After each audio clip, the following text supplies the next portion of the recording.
With Doubtnut, get instant video solutions to all your maths, physics, chemistry, and biology doubts. Just click the image of the question, crop the question, and get instant video solution. Download Doubtnut app today. Student, the question is, a metallic resistor is connected across a battery. If the number of collisions, if the free electrons with lattice is somehow decreased in the resistor, for example by cooling it, the current will option A increase, option B decrease, option C remain constant, and option D become 0. Students, if the number of collisions of free electrons decreases, that means if collisions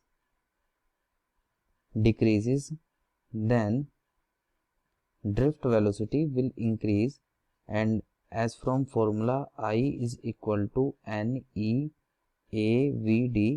it is clear that I is directly proportional to VD. That means if drift velocity will increase, that means I will also increase. So the answer of this question, the current will increase. Option A. Thank you, students.